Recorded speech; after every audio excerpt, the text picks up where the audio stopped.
I'm Rich Carroll. This local news is a service of Flagler County's Toyota dealer, Beaver Toyota, here to wow you. Justice is served in the first human trafficking case in Flagler County. Karen Johnson has the details. 47-year-old Sean Patrick Forelli of Palm Coast was originally arrested in 2019 for 2 separate counts of sexual crimes against minors and contributing to the delinquency of a minor. In March of 2019, the FBI adopted the case and Forelli was indicted by a grand jury for sex trafficking of a minor. Then on Tuesday, United States District Judge Marcia Morales Howard sentenced Forelli, Flagler County Sheriff Rick Staley, which resulted in the offender being sentenced to 30 years in federal prison, followed by 10 years of sex offender probation after he's released. Sheriff Staley says thank you to our federal partners for working with us to bring justice. He says if you prey on children, we will do everything we can to build strong cases to send you away for a very long time. Led by the United States Attorney's Offices and the Criminal Division's Child Exploitation and Obscenity Section, Project Safe Childhood marshals federal, state, and local resources to locate, apprehend, and prosecute individuals who sexually exploit children and to identify and rescue victims. For Flagler's Morning News, I'm Karen Johnson.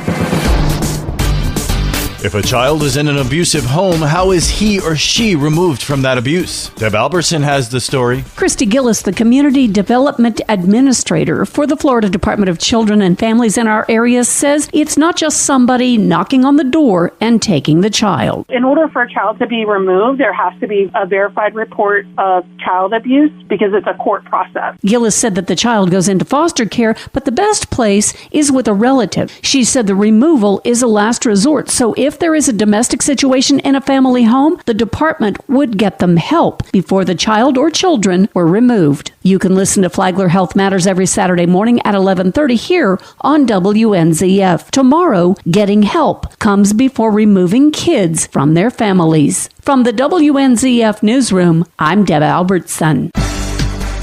The results are in. Palm Coast says nearly 12,000 residents took their recent survey that sought to glean information on whether they're satisfied with their current waste hauler and the service being provided. Amy Cherry has more. The city's contract with Waste Pro ends in May of next year, and so they're beginning the process of putting out a request for proposal for a new contract. Currently, city residents pay just over $20 a month for their twice-weekly trash pickup and once-a-week recycling service. 67% of residents who took the survey say they're either satisfied or very satisfied with the status quo. Residents' satisfaction with Waste Pro comes as a bit of a surprise since the city had been fining the company for missed and delayed pickups. Mayor Melissa Holland. We have engaged our entire community in an effort to understand what the community's needs are currently and will be moving forward.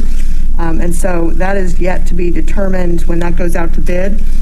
Waste Pro certainly will be bidding on that contract. I appreciate the over 11,000 responses we've received from residents thus far on their experience.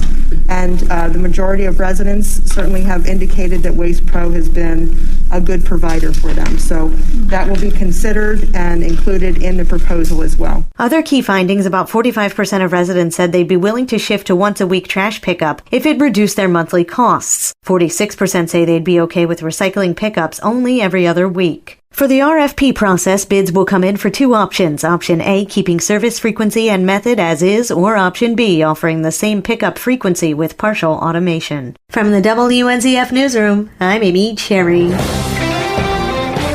The availability of nonstop flights could soon be expanded for residents of Flagler County and surrounding areas. John Arking reports. Daytona Beach International Airport may get nonstop flight service to major cities like Washington, D.C. and Chicago. Joanne Magley, Director of Marketing and Customer Experience for the airport, says they learned the federal government was going to be opening up the application process for the Small Community Air Service Development Program, which she says is aimed at providing funding for airports to offset costs for airlines to start new service routes. We applied in the spring, and we were applying for the maximum, which is $1 million, and we were happy to report that we received 2 letters of support from 2 separate airlines, United and American. Those letters stated that they support Daytona Beach International Airport applying for the grant. Those airlines agreed that there is a need for service to either Chicago, in the case of United, Chicago and Washington, D.C. area, and in the case of American,